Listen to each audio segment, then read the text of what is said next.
Você acreditaria se eu te dissesse que existe um relógio que para de funcionar exatamente no minuto em que alguém morre e depois volta a funcionar sozinho? Pois essa é a história do relógio da família Campos, um mistério que começou em 1949 e que até hoje ninguém conseguiu explicar. Tudo começou em uma fazenda no interior de Minas Gerais. Na sala principal da casa havia um grande relógio de parede, herança do bisavô da família, trazido da França em 1912.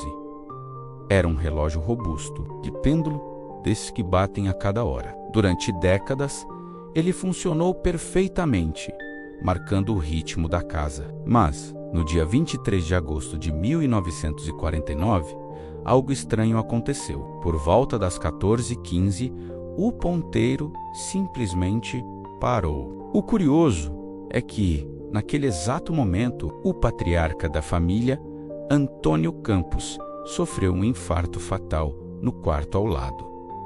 Às 14h15, em ponto, os parentes, abalados, viram aquilo como uma coincidência trágica. Reiniciaram o relógio e ele voltou a funcionar normalmente. Mas o tempo mostrou que não era coincidência. Anos depois, em 1963, a esposa de Antônio, Dona Josefina, adoeceu e no dia de sua morte, o relógio voltou a parar, novamente no horário exato do falecimento, registrado no atestado médico. E o mais perturbador, quando o relojoeiro da cidade foi chamado para consertar o pêndulo, ele afirmou que não havia nenhum defeito mecânico, como se o relógio simplesmente tivesse decidido parar. Com o passar dos anos, o objeto virou uma espécie de lenda entre os descendentes da família. Toda vez que alguém adoecia gravemente, o primeiro instinto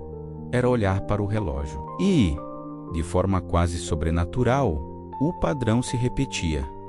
O relógio parava, alguém da família morria, e dias depois ele voltava a funcionar sozinho, sem que ninguém o tocasse. O caso chamou a atenção de um historiador local que começou a registrar os eventos. Entre 1949 e 2001, o relógio teria parado 9 vezes. E, em todas as 9, houve uma morte associada à família Campos, mesmo entre parentes que viviam em outros estados. O fenômeno ganhou até apelido na região, o tempo que avisa.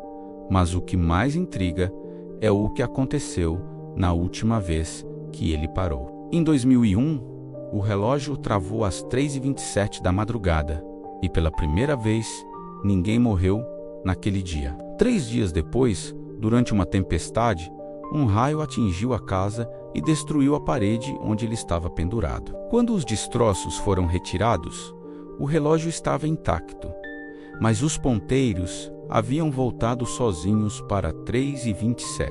Hoje, o relógio está guardado por um dos netos de Antônio em Belo Horizonte. E segundo ele, o objeto ainda funciona perfeitamente. Mas há um detalhe: ele evita dar corda no pêndulo, por medo do que pode acontecer quando ele voltar a marcar o tempo. Deixa nos comentários o que achou desse caso. Qual seria sua reação? Curte e compartilha.